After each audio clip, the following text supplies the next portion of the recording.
Hortatory Address to the Greeks by Justin Martyr. As I begin this hortatory address to you, you men of Greece, I pray God that I may know what I ought to say to you, and that you, shaking off your habitual love of disputing, and being delivered from the error of your fathers, may now choose what is profitable, not fancying that you commit any offence against your forefathers, though the things which you formerly considered by no means salutary should now seem useful to you. For accurate investigation of matters, putting truth to the question with a more searching scrutiny, often reveals that things which have passed for excellent are of quite another sort, since then we propose to discourse of the true religion, than which I think there is nothing which is counted more valuable by those who desire to pass through life without danger on account of the judgment which is to be after the termination of this life, and which is announced not only by our forefathers according to God, to wit the prophets and lawgivers, but also by those among yourselves who have been esteemed wise, not poets alone, but also philosophers, who professed among you that they had attained the true and divine knowledge. I think it well, first of all, to examine the teachers of religion, both our own and yours, who they were, and how great and in what times they lived, in order that those who have formerly received from their fathers the false religion may now, when they perceive this, be extricated from that inveterate error, and that we may clearly and manifestly show that we ourselves follow the religion of our forefathers according to God. Whom then, you men of Greece, do you call your teachers of religion? The poets? It will do your cause no good to say so to men who know the poets. For they know how very ridiculous a theogony they have composed, as we can learn from Homer, your most distinguished and prince of poets. For he says, first, that the gods were in the beginning generated from water,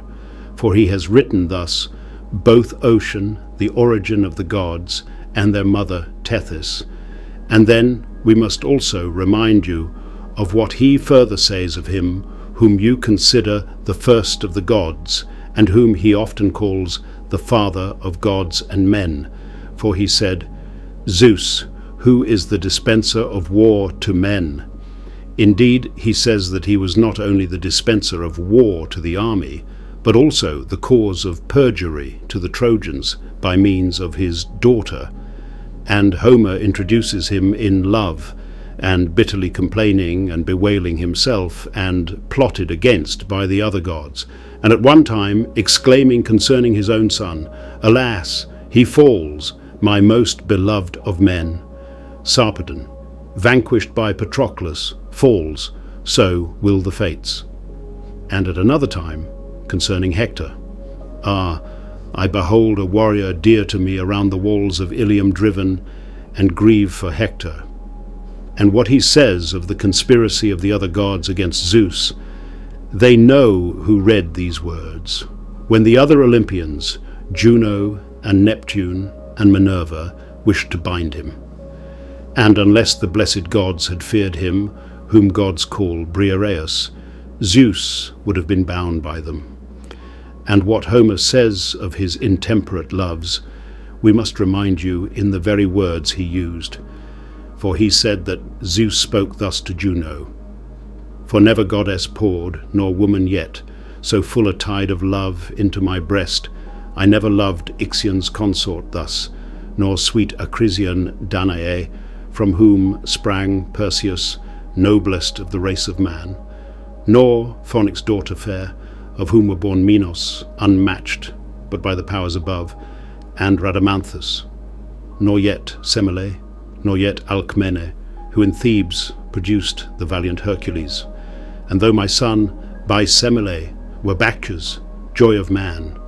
nor Ceres, golden-haired, nor high-enthroned Latona in the skies, no, nor yourself, as now I love you, and my soul perceive, overwhelmed with sweetness of intense desire. It is fit that we now mention what one can learn from the work of Homer of the other gods and what they suffered at the hands of men. For he says that Mars and Venus were wounded by Diomed, and of many others of the gods he relates the sufferings. For thus we can gather from the case of Dione consoling her daughter, for she said to her, "Have patience, dearest child, though much enforced restrain your anger. We, in heaven who dwell, have much to bear from mortals, and ourselves too oft upon each other sufferings lay. Mars had his sufferings.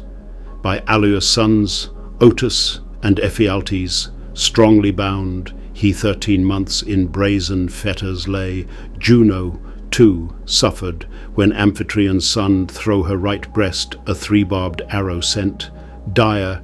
and unheard of were the pangs she bore, great Pluto's self the stinging arrow felt, when that same son of aegis-bearing Jove assailed him in the very gates of hell, and wrought him keenest anguish.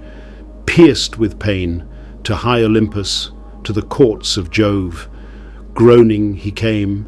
the bitter shaft remained, deep in his shoulder fixed and grieved his soul. But if it is right to remind you of the battle of the gods, opposed to one another, your own poet himself will recount it, saying, "Such was the shock when gods in battle met. For there to royal Neptune stood opposed Phoebus Apollo, with his arrows keen, the blue-eyed Pallas to the god of war, to Juno, Dian, heavenly archeress, sister of Phoebus, golden-shafted queen, stout Hermes, helpful god, Latona, fakest. These and such like things did Homer teach you, and not Homer only, but also Hesiod, so that if you believe your most distinguished poets, who have given the genealogies of your gods, you must of necessity either suppose that the gods are such beings as these, or believe that there are no gods at all. And if you decline citing the poets, because you say it is allowable for them to frame myths and to relate in a mythical way many things about the gods which are far from true, do you suppose you have some others for your religious teachers? Or how do you say that they themselves have learned this religion of yours? For it is impossible that any should know matters so great and divine, who have not themselves learned them first from the initiated. You will no doubt say, the sages and philosophers. For to them, as to a fortified wall, you are wont to flee, when anyone quotes the opinions of your poets about the gods. Therefore, since it is fit that we commence with the ancients and the earliest, beginning thence I will produce the opinion of each, much more ridiculous as it is than the theology of the poets. For Thales of Miletus, who took the lead in the study of natural philosophy, declared that water was the first principle of all things, for from water he says that all things are, and that into water all are resolved. And after him Anaximander, who came from the same Miletus, said that the infinite was the first principle of all things, for that from this indeed all things are produced, and into this do all decay. Thirdly, Anaximenes, and he too was from Miletus, says that air is the first principle of all things, for he says that from this all things are produced, and into this all are resolved. Heraclitus and Hippasus from Metapontus say that fire is the first principle of all things, for from fire all things proceed, and in fire do all things terminate. Anaxagoras of Clazomene said that the homogeneous parts are the first principles of all things. Archelaus, the son of Apollodorus, an Athenian, says that the infinite air and its density and rarity are the first principle of all things. All these, forming a succession from Thales, followed the philosophy called by themselves physical. Then, in regular succession from another starting point, Pythagoras the Samian, son of Menisarchus, calls numbers, with their proportions and harmonies, and the elements composed of both, the first principles, and he includes also unity and the indefinite binary. Epicurus, an Athenian, the son of Neocles, says that the first principles of the things that exist are bodies perceptible by reason, admitting no vacuity, unbegotten, indestructible, which can neither be broken, nor admit of any formation of their parts, nor alteration, and are therefore perceptible by reason. Empedocles of Agrigento, son of Meton, maintained that there were four elements: fire, air, water, earth, and two elementary powers, love and hate, of which the former is a power of union, the latter of separation. You see then the confusion of those who are considered by you to have been wise men, whom you assert to be your teachers of religion, some of them declaring that water is the first principle of all things, others air, others fire, and others some other of these forementioned elements, and all of them employing persuasive arguments for the establishment of their own errors and attempting to prove their own peculiar dogma to be the most valuable. These things were said by them. How then, you men of Greece, can it be safe for those who desire to be saved, to fancy that they can learn the true religion from these philosophers, who were neither able so to convince themselves as to prevent sectarian wrangling with one another, and not to appear definitely opposed to one another's opinions? But possibly those who are unwilling to give up the ancient and inveterate error maintain that they have received the doctrine of their religion not from those who have now been mentioned, but from those who are esteemed among them as the most renowned and finished philosophers, Plato and Aristotle. For these, they say, have learned the perfect and true religion. But I would be glad to ask, first of all, from those who say so, from whom they say that these men have learned this knowledge. For it is impossible that men who have not learned these so great and divine matters from some who knew them should either themselves know them or be able correctly to teach others. And in the second place, I think we ought to examine the opinions even of these sages, for we shall see whether each of these does not manifestly contradict the other. But if we find that even they do not agree with each other, I think it is easy to see clearly that they too are ignorant. For Plato, with the air of one that has descended from above and has accurately ascertained and seen all that is in heaven, says that the Most High God exists in a fiery substance. But Aristotle, in a book addressed to Alexander of Macedon, giving a compendious explanation of his own philosophy, clearly and manifestly overthrows the opinion of Plato, saying that God does not exist in a fiery substance, but inventing as a fifth substance some kind of ethereal and unchangeable body, says that God exists in it. Thus, at least, he wrote not,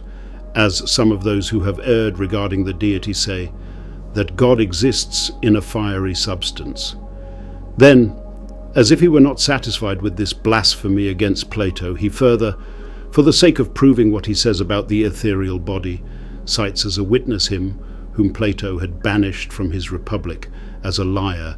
and as being an imitator of the images of truth at 3 removes, for so Plato calls Homer. For he wrote, "Thus at least did Homer speak, and Zeus obtained the wide heaven in the air and the clouds, wishing to make his own opinion appear more worthy of credit by the testimony of Homer, not being aware that if he used Homer as a witness to prove that he spoke a truth, many of his tenets would be proved untrue. For Thales of Miletus, who was the founder of philosophy among them, taking occasion from him, will contradict his first opinions about first principles. For Aristotle himself, having said that God and matter are the first principles of all things, Thales, the eldest of all their sages, says that water is the first principle of the things that exist, for he says that all things are from water, and that all things are resolved into water. And he conjectures this first from the fact that the seed of all living creatures, which is their first principle, is moist, and secondly, because all plants grow and bear fruit in moisture, but when deprived of moisture, wither. Then, as if not satisfied with his conjectures, he cites Homer as a most trustworthy testimony, who speaks thus, "Ocean, who is the origin of all." May not Thales then very fairly say to him, "What is the reason, Aristotle, why you give heed to Homer, as if he spoke truth, when you wish to demolish the opinions of Plato, but when you promulgate an opinion contrary to ours, you think Homer untruthful, and that these very wonderful sages of yours do not even agree in other respects, can be easily learned from this. For while Plato says that there are three first principles of all things, God, and matter, and form, God, the maker of all, and matter, which is the subject of the first production of all that is produced, and affords to God opportunity for his workmanship, and form, which is the type of each of the things produced. Aristotle makes no mention at all of form as a first principle, but says that there are two, God and matter. And again, while Plato says that the highest God and the ideas exist in the first place of the highest heavens and in fixed sphere, Aristotle says that next to the most high God, there are not ideas, but certain gods who can be perceived by the mind. Thus then, do they differ concerning things heavenly. So that one can see that they not only are unable to understand our earthly matters, but also, being at variance among themselves regarding these things, they will appear unworthy of credit when they treat of things heavenly, and that even their doctrine regarding the human soul as it now is, does not harmonize, is manifest from what has been said by each of them concerning it. For Plato says that it is of three parts, having the faculty of reason, of affection, and of appetite. But Aristotle says that the soul is not so comprehensive as to include also corruptible parts, but only reason. And Plato loudly maintains that the whole soul is immortal. But Aristotle, naming it the actuality, would have it to be mortal, not immortal, and the former says it is always in motion. But Aristotle says that it is immovable, since it must itself precede all motion. But in these things they are convicted of thinking in contradiction to each other, and if anyone will accurately criticize their writings, they have chosen to abide in harmony, not even with their own opinions. Plato, at any rate, at one time says that there are three first principles of the universe, God, and matter, and form, but at another time four, for he adds the universal soul. And again, when he has already said that matter is eternal, he afterwards says that it is produced. And when he has first given to form its peculiar rank as a first principle, and has asserted for its self-subsistence, he afterwards says that this same thing is among the things perceived by the understanding. Moreover, having first declared that everything that is made is mortal, he afterwards states that some of the things that are made are indestructible and immortal. What then is the cause? Why those who have been esteemed wise among you disagree not only with one another, but also with themselves? Manifestly, their unwillingness to learn from those who know, and their desire to attain accurate knowledge of things heavenly by their own human excess of wisdom, though they were able to understand not even earthly matters. Certainly some of your philosophers say that the human soul is in us, others that it is around us. For not even in this did they choose to agree with one another, but, distributing, as it were, ignorance in various ways among themselves, they thought fit to wrangle and dispute with one another even about the soul. For some of them say that the soul is fire, and some that it is the air, and others the mind, and others motion, and others an exhalation, and certain others say that it is a power flowing from the stars, and others number capable of motion, and others a generating water, and a wholly confused and inharmonious opinion has prevailed among them, which only in this one respect appears praiseworthy to those who can form a right judgment, that they have been anxious to convict one another of error and falsehood. Since therefore it is impossible to learn anything true concerning religion from your teachers, who by their mutual disagreement have furnished you with sufficient proof of their own ignorance, I consider it reasonable to recur to our progenitors, who both in point of time have by a great way the precedence of your teachers, and who have taught us nothing from their own private fancy, nor differed with one another, nor attempted to overturn one another's positions, but without wrangling and contention received from God the knowledge which also they taught to us. For neither by nature nor by human conception is it possible for men to know things so great and divine, but by the gift which then descended from above upon the holy men, who had no need of rhetorical art, nor of uttering anything in a contentious or quarrelsome manner, but to present themselves pure to the energy of the divine Spirit, in order that the divine plectrum itself, descending from heaven and using righteous men as an instrument like a harp or lyre, might reveal to us the knowledge of things divine and heavenly. Wherefore, as if with one mouth and one tongue, they have in succession and in harmony with one another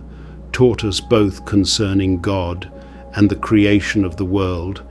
and the formation of man,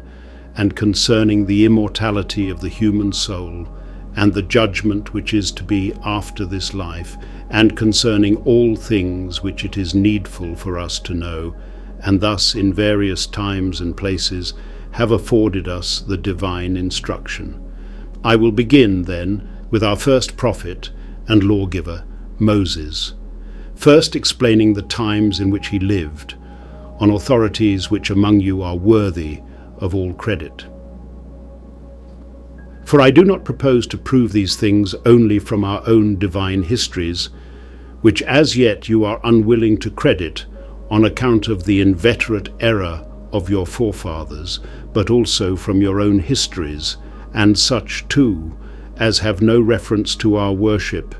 that you may know that of all your teachers, whether sages, poets, historians, philosophers, or lawgivers, by far the oldest, as the Greek histories show us, was Moses, who was our first religious teacher. For in the times of Ogyges and Inachus, whom some of your poets suppose to have been earthborn, Moses is mentioned as the leader and ruler of the Jewish nation.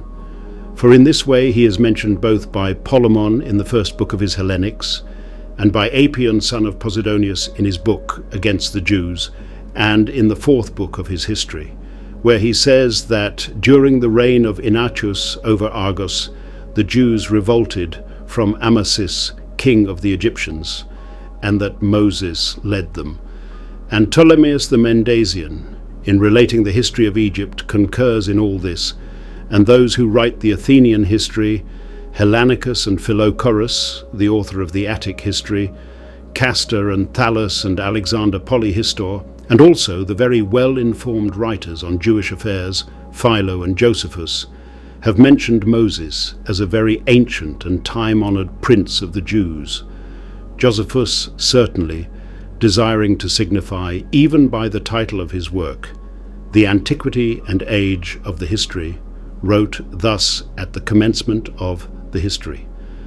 the Jewish antiquities of Flavius Josephus, signifying the oldness of the history by the word antiquities. And your most renowned historian, Diodorus, who employed 30 whole years in epitomizing the libraries, and who, as he himself wrote, travelled over both Asia and Europe for the sake of great accuracy, and thus became an eyewitness of very many things, wrote 40 entire books of his own history. And he in the first book, having said that he had learned from the Egyptian priests that Moses was an ancient lawgiver, and even the first, wrote of him in these very words: for subsequent to the ancient manner of living in Egypt, which gods and heroes are fabled to have regulated, they say that Moses first persuaded the people to use written laws, and to live by them. And he is recorded to have been a man both great of soul and of great faculty in social matters. Then, having proceeded a little further, and wishing to mention the ancient lawgivers, he mentions Moses first, for he spoke in these words, "Among the Jews they say that Moses ascribed his laws to that God who is called Jehovah, whether because they judged it a marvelous and quite divine conception, which promised to benefit a multitude of men, or because they were of opinion that the people would be the more obedient when they contemplated the majesty and power of those who were said to have invented the laws. And they say that Sasunches was the second Egyptian legislator, a man of excellent understanding. And the third, they say, was Sesonchosis the king, who not only performed the most brilliant military exploits of any in Egypt, but also consolidated that warlike race by legislation. And the fourth lawgiver, they say, was Bochoris the king, a wise and surpassingly skillful man. And after him it is said that Amasis the king acceded to the government, whom they relate to have regulated all that pertains to the rulers of provinces and to the general administration of the government of Egypt. And they say that Darius, the father of Xerxes, was the sixth who legislated for the Egyptians. These things, you men of Greece, have been recorded in writing concerning the antiquity of Moses by those who were not of our religion. And they said that they learned all these things from the Egyptian priests, among whom Moses was not only born, but also was thought worthy of partaking of all the education of the Egyptians, on account of his being adopted by the king's daughter as her son, and for the same reason was thought worthy of great attention, as the wisest of the historians relate, who have chosen to record his life and actions, and the rank of his descent. I speak of Philo and Josephus. For these, in their narration of the history of the Jews, say that Moses was sprung from the race of the Chaldeans, and that he was born in Egypt when his forefathers had migrated on account of famine from Phoenicia to that country. And him God chose to honor on account of his exceeding virtue, and judged him worthy to become the leader and lawgiver of his own race, when he thought it right that the people of the Hebrews should return out of Egypt into their own land. To him first did God communicate that divine and prophetic gift, which in those days descended upon the holy men, and him also did he first furnish that he might be our teacher in religion. And then after him the rest of the prophets, who both obtained the same gift as he, and taught us the same doctrines concerning the same subjects. These we assert to have been our teachers, who taught us nothing from their own human conception, but from the gift vouchsafed to them by God from above. But as you do not see the necessity of giving up the ancient error of your forefathers in obedience to these teachers of ours, what teachers of your own do you maintain to have lived worthy of credit in the matter of religion? For, as I have frequently said, it is impossible that those who have not themselves learned these so great and divine things from such persons as are acquainted with them should either themselves know them or be able rightly to teach others, since therefore it has been sufficiently proved that the opinions of your philosophers are obviously full of all ignorance and deceit, having now perhaps wholly abandoned the philosophers, as formerly you abandoned the poets, you will turn to the deceit of the oracles. For in this style I have heard some speaking. Therefore I think it fit to tell you at this step in our discourse what I formerly heard among you concerning their utterances. For when one inquired at your oracle, it is your own story, what religious men had at any time happened to live, you say that the oracle answered thus: only the Chaldeans have obtained wisdom, and the Hebrews, who worship God himself, the self-begotten King.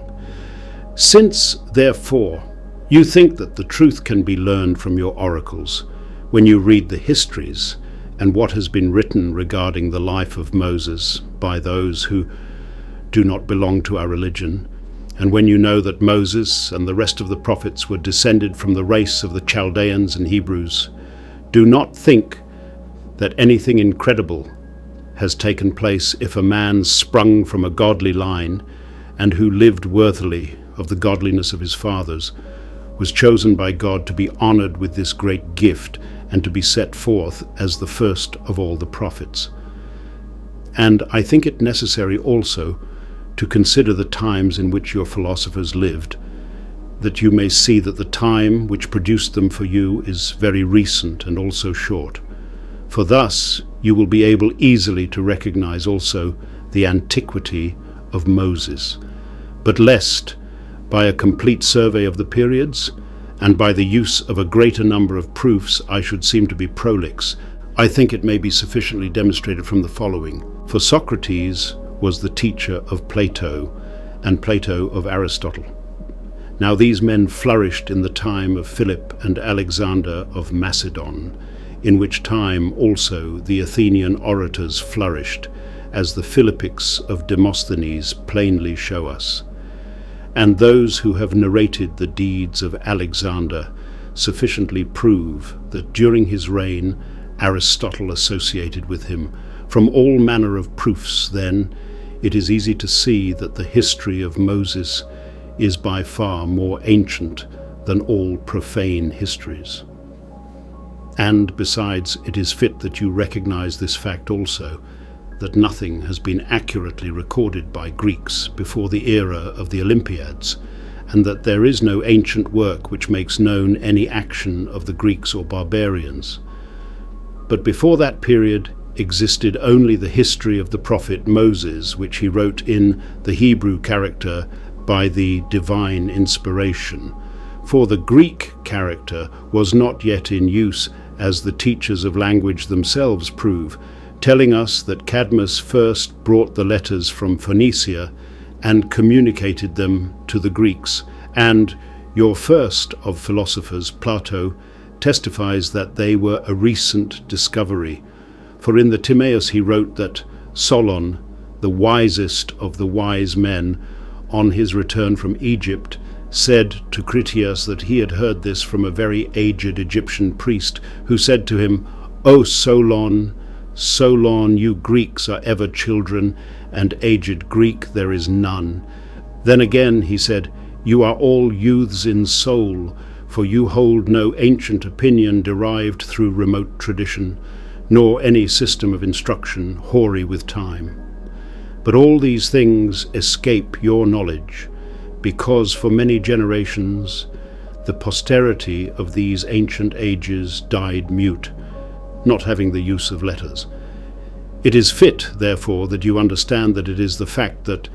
every history has been written in these recently discovered Greek letters, and if anyone would make mention of old poets, or legislators, or historians, or philosophers, or orators, he will find that they wrote their own works in the Greek character. But if anyone says that the writings of Moses and of the rest of the prophets were also written in the Greek character, let him read profane histories and know that Ptolemy, king of Egypt, when he had built the library in Alexandria, and by gathering books from every quarter had filled it, then learned that very ancient histories written in Hebrew happened to be carefully preserved, and wishing to know their contents, he sent for 70 wise men from Jerusalem, who were acquainted with both the Greek and Hebrew language, and appointed them to translate the books, and that in freedom from all disturbance they might the more speedily complete the translation, he ordered that there should be constructed, not in the city itself, but 7 stadia off, where the Pharos was built, as many little cots as there were translators, so that each by himself might complete his own translation, and enjoined upon those officers who were appointed to this duty to afford them all attendance, but to prevent communication with one another, in order that the accuracy of the translation might be discernible even by their agreement. And when he ascertained that the 70 men had not only given the same meaning, but had employed the same words, and had failed in agreement with one another, not even to the extent of one word, but had written the same things, and concerning the same things. He was struck with amazement, and believed that the translation had been written by divine power, and perceived that the men were worthy of all honour, as beloved of God, and with many gifts ordered them to return to their own country. And having, as was natural, marvelled at the books, and concluded them to be divine, he consecrated them in that library. These things, you men of Greece, are no fable, nor do we narrate fictions, but we ourselves, having been in Alexandria,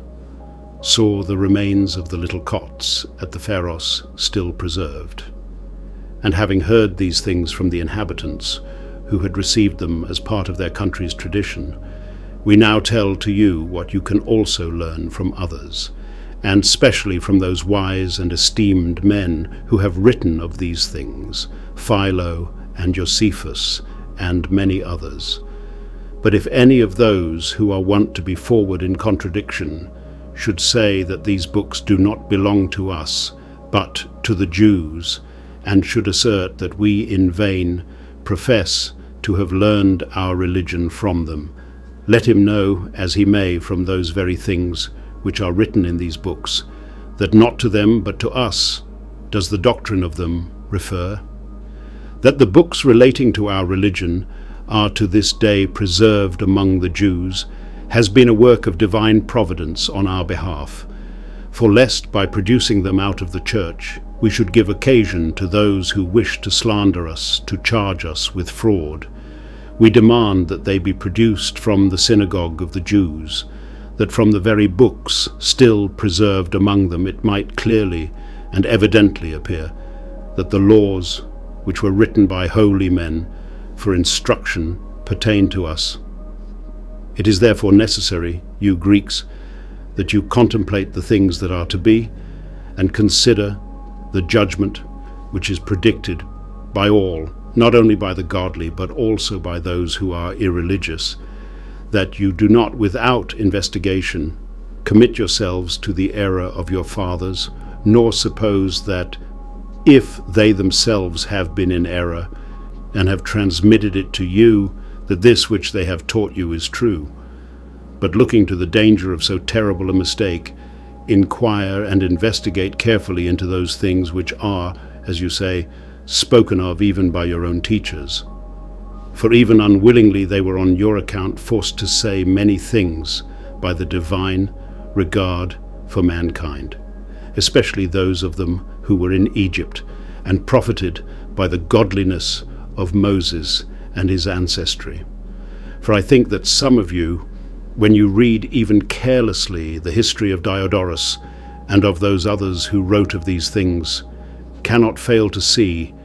that both Orpheus and Homer and Solon, who wrote the laws of the Athenians, and Pythagoras and Plato and some others, when they had been in Egypt and had taken advantage of the history of Moses, afterwards published doctrines concerning the gods quite contrary to those which formerly they had erroneously promulgated. At all events, we must remind you what Orpheus, who was, as one might say, your first teacher of polytheism, latterly addressed to his son Musaeus and to the other legitimate auditors concerning the one and only God. And he spoke thus: I speak to those who lawfully may hear. All others you profane, now close the doors. And, O Musaeus, hearken to me, who offspring art of the light-bringing moon. The words I utter now are true indeed, and if you former thoughts of mine hast seen, let them not rob you of the blessed life, but rather turn the depths of your own heart unto the place where light and knowledge dwell. Take the word divine to guide your steps, and walking well in the straight certain path, look to the one and universal King, one self-begotten and the only one, of whom all things and we ourselves are sprung. All things are open to his piercing gaze. while he himself is still invisible. Present in all his works, though still unseen, he gives to mortals evil out of good, sending both chilling wars and tearful griefs, and other than the great King there is none. The clouds forever settle round his throne, and mortal eyeballs in mere mortal eyes are weak to see Jove reigning over all. He sits established in the brazen heavens upon his golden throne. Under his feet he treads the earth, and stretches his right hand to all the ends of ocean, and around tremble the mountain ranges and the streams, the depths too of the blue and hoary sea. And again, in some other place he says, "There is one Zeus alone, one sun, one hell, one Bacchus, and in all things but one God. Nor of all these as diverse let me speak." And when he swears, he says, Now I adjure you by the highest heaven, the work of the great God, the only wise, and I adjure you by the Father's voice, which first he uttered when he established the whole world by his counsel. What does he mean by, I adjure you by the Father's voice, which first he uttered? It is the word of God which he here names the voice, by whom heaven and earth and the whole creation were made, as the divine prophecies of the holy men teach us. And these he himself also paid some attention to in Egypt, and understood that all creation was made by the word of God. And therefore, after he says, I adjure you by the Father's voice, which first he uttered, he adds this besides, when by his counsel he established the whole world. Here he calls the word voice for the sake of the poetical meter, and that this is so is manifest from the fact that a little further on, where the meter permits him, he names it word. For he said, Take the word divine to guide your steps. We must also mention what the ancient and exceedingly remote Sibyl, whom Plato and Aristophanes and others besides mention as a prophetess, taught you in her oracular verses concerning one only God, and she speaks thus. There is one only unbegotten God, omnipotent, invisible, most high, all-seeing, but himself seen by no flesh. Then elsewhere thus, But we have strayed from the immortals' ways, and worship with a dull and senseless mind idols, the workmanship of our own hands, and images and figures of dead men. And again somewhere else, Blessed shall be those men upon the earth, who shall love the great God before all else, blessing him when they eat and when they drink, trusting it this their piety alone,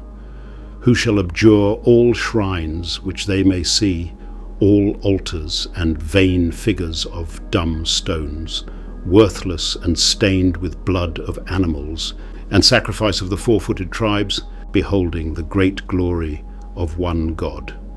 These are the Sibyl's words, and the poet Homer, using the license of poetry, and rivaling the original opinion of Orpheus regarding the plurality of the gods, mentions indeed several gods in a mythical style, lest he should seem to sing in a different strain from the poem of Orpheus, which he so distinctly proposed to rival,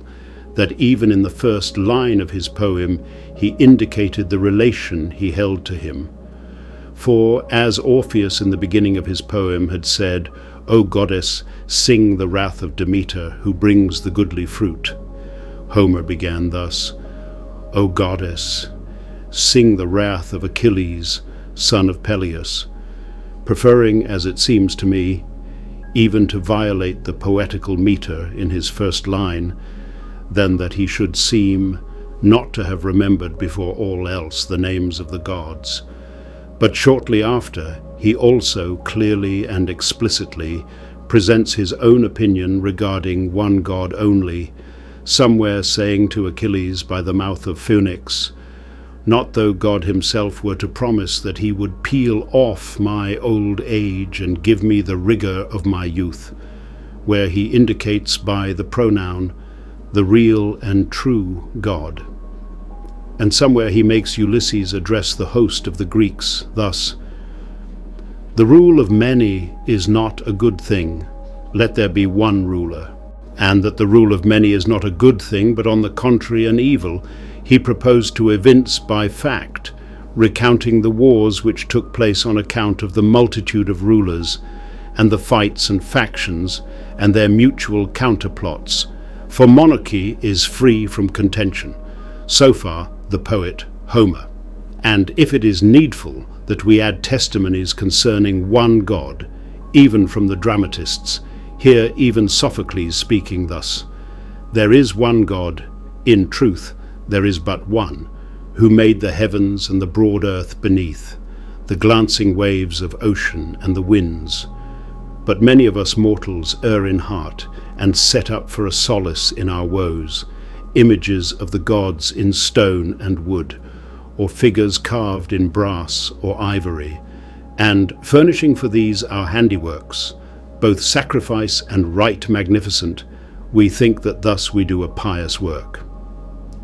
Thus then Sophocles, and Pythagoras, son of Mnesarchus, who expounded the doctrines of his own philosophy, mystically by means of symbols, as those who have written his life show, himself seems to have entertained thoughts about the unity of God, not unworthy of his foreign residence in Egypt. For when he says that unity is the first principle of all things, and that it is the cause of all good, he teaches by an allegory that God is one and alone. And that this is so is evident from his saying that unity and one differ widely from one another. For he says that unity belongs to the class of things perceived by the mind, but that one belongs to numbers. And if you desire to see a clearer proof of the opinion of Pythagoras concerning one God, hear his own opinion, for he spoke as follows: "God is one, and he himself does not, as some suppose, exist outside the world, but in it he being wholly present in the whole circle, and beholding all generations, being the regulating ingredient of all the ages, and the administrator of his own powers and works, the first principle of all things, the light of heaven, and Father of all, the intelligence and animating soul of the universe, the movement of all orbits." Thus, then, Pythagoras. But Plato, though he accepted, as is likely, the doctrine of Moses and the other prophets regarding one only God, which he learned while in Egypt, yet fearing, on account of what had befallen Socrates, lest he also should raise up some Anytus or Miletus against himself, who should accuse him before the Athenians, and say Plato is doing harm and making himself mischievously busy, not acknowledging the gods recognized by the state, in fear of the hemlock juice, contrives an elaborate and ambiguous discourse concerning the gods, furnishing by his treatise gods to those who wish them, and none for those who are differently disposed, as may readily be seen from his own statements. For when he has laid down that everything that is made is mortal, he afterwards says that the gods were made. If, then, he would have God and matter to be the origin of all things, manifestly it is inevitably necessary to say that the gods were made of matter. But if of matter out of which he said that evil also had its origin, he leaves right-thinking persons to consider what kind of beings the gods should be thought, who are produced out of matter. For this very reason did he say that matter was eternal, that he might not seem to say that God is the creator of evil. And regarding the gods who were made by God, there is no doubt he said this: gods, of whom I am the creator. And he manifestly held the correct opinion concerning the really existing God. For having heard in Egypt that God had said to Moses, when he was about to send him to the Hebrews, I am that I am, he understood that God had not mentioned to him his own proper name. For God cannot be called by any proper name, for names are given to mark out and distinguish their subject matters, because these are many and diverse. But neither did anyone exist before God who could give him a name, nor did he himself think it right to name himself, seeing that he is one and unique, as he himself also by his own prophets testifies when he says, I, God, am the first, and after this, and beside me there is no other God. On this account then, as I before said, God did not, when he sent Moses to the Hebrews, mention any name, but by a participle he mystically teaches them that he is the one and only God. For, says he, I am the being, manifestly contrasting himself. The being with those who are not, that those who had hitherto been deceived might see that they were attaching themselves, not to beings, but to those who had no being.